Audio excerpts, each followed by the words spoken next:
Salut à tous, c'est Inspecteur Crypto, bienvenue dans le JT du vendredi.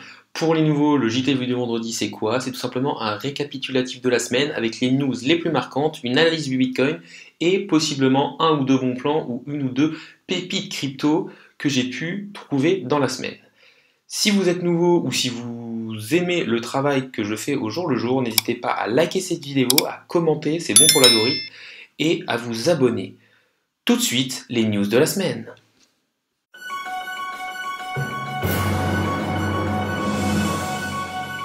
Première news datant du 10 mai 2021 sur CryptoToast, Live Nation veut transformer les moments forts des concerts en NFT. Tout simplement, on sait que les NFT, ça a été une des grosses tendances de ce bull run. Pour rappel, les NFT sont des tokens non fongibles. Donc, par exemple, on a eu avant NBA Top Shot qui tout simplement vendait des petites vidéos sous forme de NFT des plus beaux paniers et des plus beaux dunks marqués en NBA. On voit dans cet article, ils nous disent que quand même, le marché des NFT au premier trimestre 2021 a été de 2 milliards de dollars de vente. Donc vraiment, c'est une industrie en pleine évolution, en pleine explosion, et tout simplement, Live Nation qui voudrait tout simplement prendre une part de ce marché avec des moments de concert, et on sait que les fans des personnes qui font des concerts sont prêts à mettre énormément d'argent pour avoir des objets qui ont un lien avec leur artiste préféré, donc avoir carrément les moments vidéo qui leur appartiennent à eux, ça peut être quelque chose de très intéressant. Et surtout, ça va dans le sens de l'écosystème des crypto-monnaies et dans une digitalisation de notre monde. Décidément, il ne se passe pas une semaine sans qu'on parle du Dogecoin et des fameux tweets d'Elon Musk.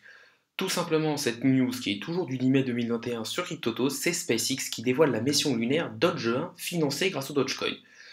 C'est vrai que pas mal de personnes vont voir le fait que Elon Musk a voulu justement faire monter cette crypto-monnaie en parlant via ses tweets pour investir dedans et aller peut-être chercher les millions qui lui permettraient du coup de faire des missions vers SpaceX et d'envoyer une première mission lunaire, donc du coup le Doge 1, juste financé grâce à la crypto-monnaie Dogecoin. Donc là, vraiment, le slogan de Dogecoin to the moon prend tout son sens. Après, voilà, on voit quand même la folie qu'il y a dans le marché des crypto-monnaies. C'est quand même une crypto-monnaie qui n'est qu'une vaste blague. Même son PDG a dit que c'était une blague et que pour lui, les montants qui étaient investis dans Dogecoin étaient totalement faux et que ça lui faisait limite peur. Pour vous dire à quel point il y a une euphorie aux alentours de ce mème et de cette blague-là. On sait qu'il y a une forte communauté. Et voilà, donc simplement, c'est une petite nouvelle que je trouve intéressante et assez sympathique. On a vu aussi que le Dogecoin a quand même très fortement baissé après aussi le passage de Elon Musk dans une émission américaine où voilà, ils ont un peu parodé le Dogecoin et on en parlait comme une blague et limite une arnaque. Donc on peut voir à quel point ce marché, en tout cas la crypto-monnaie Doge, peut être manipulée par une seule personne. Une nouvelle assez folle qui est arrivée cette semaine, c'est tout simplement l'arrivée d'une nouvelle crypto-monnaie dans le classement CoinMarketCap. Personnellement, je n'en avais jamais entendu parler. Beaucoup de youtubeurs que je suis étaient très surpris. Par exemple, Asher, qui est un des youtubeurs français les plus suivis, a marqué sur son Twitter que même lui, il ne comprenait pas d'où sortait cette crypto-monnaie. Donc tout simplement, je vais descendre le classement CoinMarketCap pour vous montrer où est cette crypto-monnaie. Cette crypto-monnaie, c'est le Internet Computer, le ICP, qui se retrouve en 8e position du classement CoinMarketCap. C'est totalement fou. Là, j'ai trouvé un article qui titre Lancé le 10 mai, la crypto-monnaie ICP entre directement dans le top 10. On est actuellement à la date où je tourne cette vidéo le 11 mai, c'est-à-dire qu'en même pas 2 jours, cette crypto-monnaie est rentrée dans le top 10 des crypto-monnaies avec une capitalisation totale de 46 milliards d'euros, quelque chose d'assez dingue. ICP, c'est quoi? Premièrement, c'est une blockchain décentralisée de 3e génération. Tout simplement, son objectif, c'est d'être très rapide, quasiment à la vitesse d'Internet. En première génération, on avait le Bitcoin, en deuxième, l'Ethereum, et du coup, la 3e génération serait incarnée par ICP. Ce qui est assez fou, c'est que cette crypto-monnaie soit arrivée aussi vite à cette position de 10e. Elle a été lissée, d'accord, sur deux gros échangeurs, Coinbase Pro et Binance, mais c'est quand même assez dingue qu'en à peine 2 jours, elle ait capté plus de 50, quasiment 50 milliards de capitalisation de marché. Elle était même montée au cours de la journée 5e. Si on va voir un peu plus en détail cette crypto-monnaie, on peut voir que le volume de transactions aujourd'hui sur 24 heures est à peu près d'1,7 milliard. Moi, je pense que clairement, c'est une espèce d'IDO, ICO caché, une espèce de pré-vente cachée, avec des whales et des très gros investisseurs de la smart money qui ont dû rentrer en avance sur l'ICP pour qu'il y ait autant de fonds mis dessus. Clairement, moi, c'est quelque chose qui me surprend énormément qu'une crypto-monnaie dont personne n'a entendu parler arrive d'un coup dans le top 10 des crypto-monnaies. Je pense que ça peut aussi expliquer en partie le dump qu'on a eu hier soir de 10-15% sur beaucoup de crypto-monnaies. On a vu 5-6% sur le Bitcoin, quasiment l'Ethereum venir mécher à 3500 $. Je pense que peut-être pas mal de whales étaient au courant de la sortie de l'ICP et se sont dit on va liquider une partie de nos avoirs pour rentrer dessus. En tout cas, voilà, n'hésitez pas à me dire en commentaire ce que vous en pensez. Mais moi, je trouve que cette news est assez folle, assez dingue et surtout, ça sort un peu de nulle part. Une autre news assez intéressante du 12 mai 2021, c'est tout simplement eBay qui a ouvert sa plateforme de NFT. Donc maintenant, on peut acheter les NFT sur eBay. De ce que j'ai entendu parler, pour l'instant, il y a des petites dérives avec, par exemple des personnes qui vendent des Pokémon rares de Pokémon Go via eBay. Mais on voit voilà, toujours une démocratisation des crypto-monnaies. eBay qui est quand même un acteur important qui arrive dans les crypto-monnaies via les NFT pour le moment et qui devrait par la suite tout simplement permettre les paiements en crypto-monnaies. Donc on voit toujours cette adhésion de plus en plus mainstream au niveau de l'écosystème des crypto-monnaies, ce qui est très positif pour nous et ce qui va sûrement amener de plus en plus au fait que les crypto-monnaies soient adoptées de manière classique dans l'économie classique justement. Une des news majeures de cette semaine, vous avez dû en entendre parler, ça s'est passé aujourd'hui, donc jeudi, c'est tout simplement un tweet d'Elon Musk qui dit que tout simplement on ne pourra plus acheter de Tesla avec du Bitcoin en donnant comme argument que tout simplement le Bitcoin est beaucoup trop polluant. En effet, pour miner du Bitcoin, il faut beaucoup d'électricité. On sait que la plupart des champs de mining sont en Chine et que donc la Chine utilisant énormément d'énergie très polluante comme le charbon, c'est pas forcément très bien d'un point de vue énergétique. Donc Elon Musk revient un peu dessus. On peut voir qu'au niveau du graphique du Bitcoin, clairement, il y a eu une très très forte chute. Voilà, c'est cette bougie rouge là qui est quand même assez balèze. Hein. Du haut en bas, de haut en bas, c'est quand même 15%, 15% sur le tweet d'une seule personne. Donc voilà, tout simplement. Pour moi, Elon Musk, il a un peu retourné sa veste. D'un autre côté, il est peut-être pris un peu entre deux chaises, c'est-à-dire que d'un côté, il a ses actionnaires du côté de Tesla qui lui disent peut-être ouais, c'est pas forcément très bon que tu mettes, que tu associes le Bitcoin à des choses qui polluent. Et de l'autre côté, on voit que quand même Elon Musk a beaucoup parlé du Bitcoin, Tesla a investi dans le Bitcoin à hauteur de 2 milliards, on voit aussi qu'il parlait pas mal de Dogecoin, donc voilà. Après, pour moi, il n'est pas forcément contre la technologie, et il se dit que Elon Musk chercherait tout simplement une autre technologie crypto-monnaie pour peut-être accepter des paiements. Et moi, je pense par exemple à l'EWT, à l'Energy Web Token, qui est une crypto-monnaie dont je vous avais parlé je crois dans le dernier JT du vendredi, et qui est une crypto-monnaie qui cherche justement à avoir de l'énergie un peu plus verte dans tout ce qui est crypto-monnaie. Donc ça peut être aussi intéressant de regarder de ce côté-là. Autre news, encore du 13 mai 2021, c'est Vitalik Buterin qui fait un don de 1,5 milliard de dollars à des associations en vendant ses mepcoins. En fait, je vais vous expliquer comment ça se passe. C'est un rapport avec tout ce qui est ces nouveaux shitcoins, SafeMoon, Shiba, qui arrivent en ce moment. On voit qu'il y a vraiment énormément de pump là-dessus, énormément de personnes qui parlent de ça. Il faut savoir que les trois quarts de ces projets, c'est juste de la spéculation pure, qu'il n'y a pas de projet derrière. Et en fait, qu'est-ce qu'a fait Shiba? Shiba a envoyé énormément de coins gratuitement à Vitalik Buterin. Il faut savoir que sur les blockchains, tout est public, c'est-à-dire qu'on peut connaître l'adresse sur la blockchain de Vitalik Buterin, du coup, qui est le PDG et le créateur d'Ethereum. Et en fait, ils lui ont envoyé tous ces Shiba, et Vitalik Buterin, lui, il s'est dit, je vais donner ces 1,5, enfin l'équivalent de 1,5 milliard de dollars en même coin, donc dans des coins un peu blagues, à une association en Inde pour aider contre la lutte contre le Covid. Donc moi déjà j'ai envie de dire Vitalik Buterin super, on voit qu'il avait déjà fait plusieurs autres dons, donc je trouve ça plutôt intelligent. Et en plus ça permet aussi de faire baisser les prix de toutes ces blagues, de tous ces meme coins, et donc de purger un peu le marché. Pour moi, c'est vrai que ça fait un petit peu mal d'avoir ces deux news qui arrivent, c'est-à-dire Vitalik Buterin qui fait un don et donc possiblement qui va avoir la vente de énormément de Shiba qui peut faire exploser le cours à la baisse, plus Elon Musk qui part, mais moi d'un autre côté, j'ai envie de dire, ça va permettre d'enlever toutes les personnes qui sont en levier et aussi d'un peu mettre de la peur dans le marché et donc les personnes rentreront peut-être sur des projets un peu plus solides et ça peut être pas mal pour repartir sur une nouvelle jambe de hausse au niveau du marché des crypto-monnaies.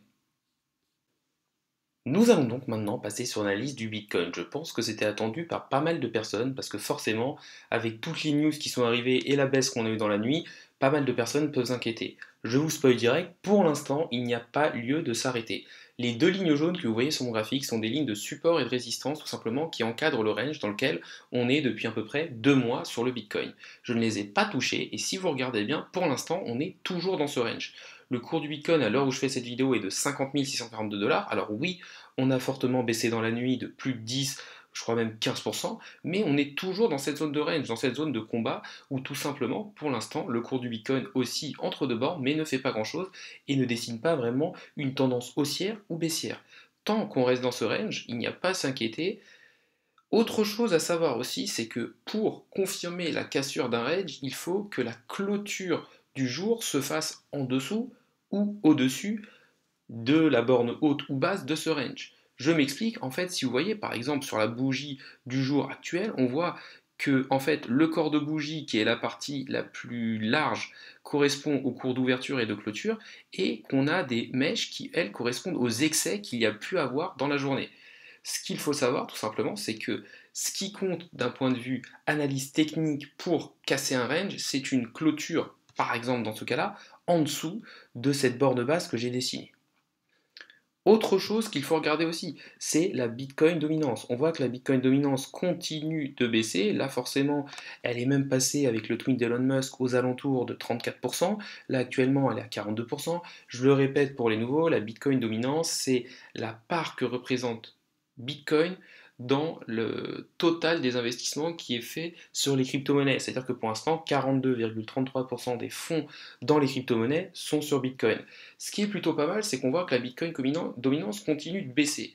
En quoi c'est pas mal? Ça montre que malgré la forte baisse de Bitcoin, on voit que les crypto-monnaies et que les altcoins, les autres crypto-monnaies, ont plutôt bien réagi. On voit que par exemple l'Ethereum a une meilleure performance que Bitcoin et pas mal de crypto-monnaies ont aussi eu une performance un petit peu meilleure que Bitcoin ou dans les mêmes eaux que Bitcoin.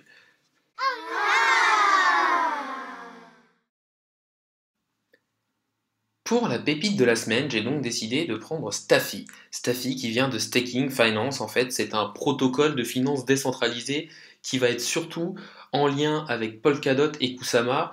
On sait qu'au niveau de Polkadot et Kusama, il va y avoir les parachains qui vont arriver et donc il va sûrement avoir un fort engouement et des projets qui vont exploser à la hausse sur tout l'écosystème de Polkadot et Kusama. En plus, quand on regarde le graphique de la défi de manière générale, on voit que ça fait un long moment qu'on est dans une période d'accumulation. Donc je pense que vraiment, ça peut faire un cocktail assez explosif. Il faut savoir que Staffy a eu une subvention de la fondation Web3 qui du coup donne des subventions mais seulement à des projets assez solides et en quels il croit. Donc pour moi c'est un gage de sûreté par rapport à ce qu'est Staffy. En plus, voilà, sa capitalisation de marché pour l'instant est aux alentours de 30 millions de dollars. Donc c'est pas grand-chose. Forcément, qui dit petite capitalisation de marché dit un peu plus de risque, mais je pense qu'il y a vraiment de quoi faire des gros gains sur Staffy. Staffy, c'est quoi plus en détail? C'est le premier protocole DeFi qui libère de la liquidité d'actifs jalonnés. Il va vous permettre de jalonner du coup des crypto-devises de votre pool et en échange, il vous fournira des jetons représentant vos actifs. Le jalonnement, c'est quoi en fait? C'est le fait d'acquérir des cryptos et de les garder enfermés dans un portefeuille pour recevoir des gains et des récompenses. Donc, les produits financiers de Staffy vont donc être utilisés en tant que dérivés en tokenisant vos assets, vont être stakés pour des opérations comme par exemple l'encryptage et la transmission, et vont aussi être stakés en tant que service. En fait, si vous voulez, quand vous stakez des crypto-monnaies dans une pool, ça permet de sécuriser le réseau, et en échange, vous allez donc avoir des rewards, des récompenses. Donc voilà, pour moi, Staffy, un très beau projet qui est dans vraiment pas mal d'écosystèmes qui risquent d'exploser dans les mois à venir. Autre chose à voir sur Staffy, c'est leur communauté. Pour l'instant, sur leur Twitter, ils n'ont que 20 000 abonnés. Donc voilà, ça va dans le sens que c'est encore une petite crypto qui n'a pas trop explosé. Donc voilà, je ne veux pas vous dire de rentrer dessus absolument. Je ne suis pas conseiller en investissement financier. Faites vraiment vos propres recherches. Mais pour moi, c'est une crypto-monnaie qui est au-delà de la 600e place au niveau du CoinMarketCap et qui a donc forcément beaucoup plus de place et pour pouvoir exploser et faire des gros gains. En plus, je trouve, comme je vous l'ai dit, qu'elle est dans des écosystèmes intéressants. Maintenant, à vous de vous renseigner. Autre chose du coup concernant l'écosystème Solana. Donc là vous pouvez voir sur Pentacle tout simplement tout l'écosystème Ethereum avec tout ce qu'il y a dessus. Donc on voit que c'est un écosystème très complet avec énormément de choses et d'applications dessus. Et là on voit que tout est mis par catégorie. Donc dans les NFT, il y a par exemple la AVE, etc., etc. Si on va voir Solana, on va voir que c'est un écosystème beaucoup plus petit avec beaucoup moins de projets. Et c'est ça qui est très bien, c'est qu'en fait, l'écosystème Solana, pour moi, je pense que c'est pour ça que c'est le futur, et c'est pour ça que je vous ai donné comme exemple Staffy, mais je vous invite à essayer de chercher les nouveaux projets qui vont arriver sur Solana. C'est le système qui est en train d'exploser à la hausse, un peu dans le même délire que Ethereum, mais il n'y a pas encore énormément d'applications qui sont dessus. Donc clairement, le truc intéressant, ça va être justement d'essayer de trouver les nouvelles applications qui vont exploser sur Solana. Concernant les chiffres, le Staffy est 738e au classement CoinMarketCap avec une capitalisation de marché de 26 millions de dollars et un volume de trading journalier de 10 millions de dollars. Donc déjà on voit que c'est quelque chose d'assez liquide parce que son volume de trading journalier est quasiment à un tiers de sa market cap totale. Autre chose, si on va voir directement le graphique, qu'est-ce qu'on peut voir? Déjà, on peut voir qu'il y a eu des volumes, qu'il y a des volumes, et qu'il y a eu des volumes sur cette forte hausse, et surtout que par rapport à ce dernier mouvement de hausse, on est revenu dans la zone de rechargement, c'est-à-dire entre les 61,8 de Fibonacci et les 78,6. Donc clairement, un bon point d'entrée pour le Staffy. Ça s'appelle pas zone de rechargement pour l'un, c'est souvent là que même les Waves peuvent recharger. C'est la zone après une forte hausse dans laquelle c'est le plus optimum pour rentrer. Je ne vous dis pas que c'est le bon moment de rentrer, je ne suis pas conseiller en investissement financier, faites vos recherches, mais en tout cas pour moi ça me semble un point d'entrée intéressant. Ce qu'il faut savoir aussi sur le Staffy, c'est que vu qu'il a que 26 millions de capitalisation de marché, et qu'en plus il est sur Solana, qui pour moi est le futur écosystème à exploser, il a de très grosses chances de pouvoir pousser, et en tout cas il a la place de pouvoir pousser bien plus haut. Le JTU du vendredi, c'est déjà fini. Donc pour résumer, les deux principales news de la semaine, c'est le tweet d'Elon Musk qui a fait chuter le cours du Bitcoin et l'énorme transfert de crypto-monnaies de type meme et de shitcoin de Vitalik à une association en Inde pour plus de 1,5 milliard d'euros. Concernant le Bitcoin, oui, ça a bougé, mais on reste toujours dans un range, donc il ne faut pas s'inquiéter. Tant qu'on n'aura pas clôturé à l'extérieur de ce range, que ce soit à la hausse ou à la baisse, on n'aura pas de tendance claire. Donc voilà, oui, ça bouge, oui, c'est un range très volatile. Après, c'est l'écosystème de crypto, mais pour moi, il n'y a pas à s'inquiéter. N'hésitez pas à vous abonner, à liker cette vidéo, à commenter, à me dire ce que vous avez pensé de ce JT. Voilà, c'est tout ce que j'avais à vous dire pour ce récapitulatif de la semaine. Bonne journée à vous et à la prochaine!